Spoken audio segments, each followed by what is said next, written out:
షాబాద్ లో ఆరుగురిని హత్య చేసిన నిందితుడు రాజ్ కుమార్ కోసం పోలీసులు గాలింపు వేగవంతం చేశారు. నిందితుడి కోసం ఎస్ఓటీ ఇతర పోలీస్ స్టేషన్ల సిబ్బంది రంగంలోకి దిగారు. రాజ్ కుమార్ వస్తే తామే పట్టుకుని గ్రామస్తులు పోలీసులకు తెలిపారు.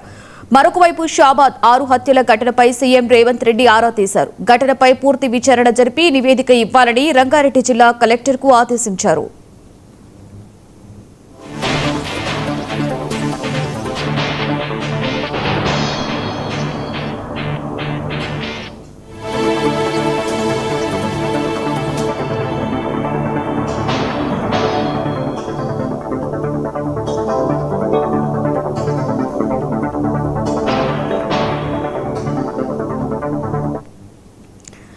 జిల్లా కలెక్టర్తో పోలీసు యంత్రాంగం అప్రమత్తమైంది. నిందితుడు పర్యటించిన ప్రాంతాలలో సీసీ కెమెరాల ఆధారంగా గాలిస్తున్నారు.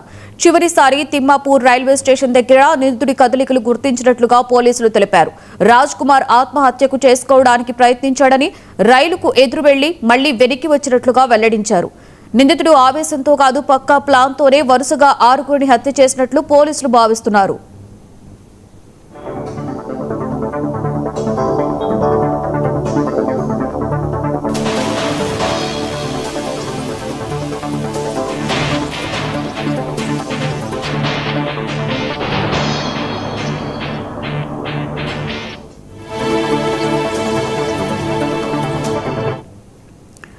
హత్యల తర్వాత పరారయ్యేందుకు సొంత కారుకి బదులుగా షాద్ నగర్ కు వెళ్లి సెల్ఫ్ డ్రైవ్ కారు అద్దెకు తెచ్చుకున్నట్లుగా పోలీసుల విచారణలో తేలింది.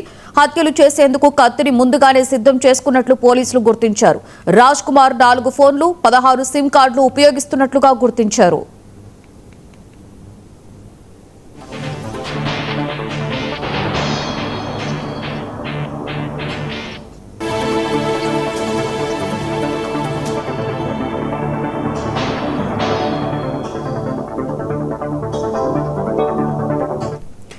గత శుక్రవారం రాత్రి 11 గంటలకు నరమేధం సృష్టించిన ఈ మానవ మృగం అరగంటలో 6గురిని క్రూరంగా చంపాడు. సరిగ్గా 11 గంటల 50 నిమిషాలకి ఫోన్ స్విచ్ ఆఫ్ చేశాడు. రాజ్ కుమార్ రైలులో పరారై ఉండవచ్చనే అనుమానంతో తిమ్మాపూర్, పలక్నామాతో సహా కొన్ని స్టేషన్స్ లో ఫుటేజ్లను పరిశీలించారు పోలీసులు. నిందితుడి దగ్గర డబ్బు తక్కువగా ఉందని కుటుంబ సభ్యులు పోలీసులకు చెప్పినట్లు తెలుస్తోంది. రాజ్ కుమార్ కోసం శ్రీశైలంలో గాలించిన పోలీసులు జాడ దొరక్కపోవడంతో వెనక్కొచ్చేశారు.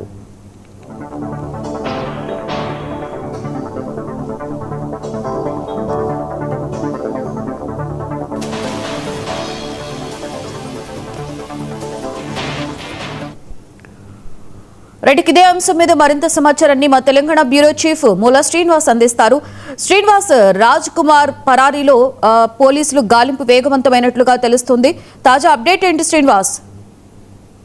ఖచ్చితంగా లక్ష్మి, మరి మరొకసారి తెలంగాణ సీఎం రేవంత్ రెడ్డి కూడా ఈ అంశంపై కూడా ఆరా తీసినట్టు తెలుస్తోంది. జిల్లా కలెక్టర్ ఆదేశాలు కూడా జారీ చేసినట్లు తెలుస్తోంది. ఖచ్చితంగా అంతకుని పట్టుకునేందుకు ప్రత్యేకంగా బృందాలు కూడా గాలింపు చేసి అంశంలో నిందితుని పట్టుకోవాలని కూడా ఆదేశాలు జారీ చేసినట్టు తెలుస్తుంది. షాబాద్ పోలీస్ స్టేషన్ తో సంబంధం లేని పోలీస్ సిబ్బందితో కూడా మరి ఆ సిపి దర్యాప్తు చేపిస్తున్నట్టు తెలుస్తోంది. గాలింపుకు మరి ఎస్ఓటి పోలీసులు, ఇతర పోలీస్ స్టేషన్ల సిబ్బందిని నియమించినట్లు కూడా తెలుస్తోంది. గ్రామస్తులు కూడా ఒకవేళ రాజ్ కుమార్ కనుక గ్రామానికి వస్తే తామే పట్టుకొని పోలీసులకు అప్పగిస్తామని అన్నట్టుగా కూడా తెలుస్తోంది.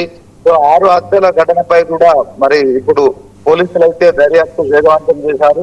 సో ఇప్పటికైతే అతను మరి షాబాద్ రైల్వే స్టేషన్ దగ్గర ఫోన్ స్విచ్ ఆఫ్ చేయడం కానీ దాంట్లో అతను రైలుకి మరి పరారైనట్లు సమాచారం. ఈ నేపథ్యంలోనే ముందుగా 6గురిని చంపిన తర్వాత మరి తాను కూడా ఆత్మహత్య చేసుకుంటానని వాళ్ళ నాన్నకు ఫోన్ చేసి చెప్పడం కావచ్చు. అదే క్రమంలో మరి ఎదురుగా వస్తున్న స్పీడ్ లారీ రైలుని చూసి అతను భయపడినట్లుగా కూడా చెప్పినట్లు తెలుస్తుంది అతని తల్లిదండ్రులకి.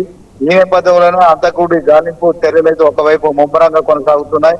అయితే ఇంకా అంతకుడు బతుకున్నాడా లేకుంటే ఆత్మహత్య చేసుకున్నాడా అని దానిపై కూడా ఇంతవరకు ఎలాంటి మరి ఆధారాలు లభించట్లేదు.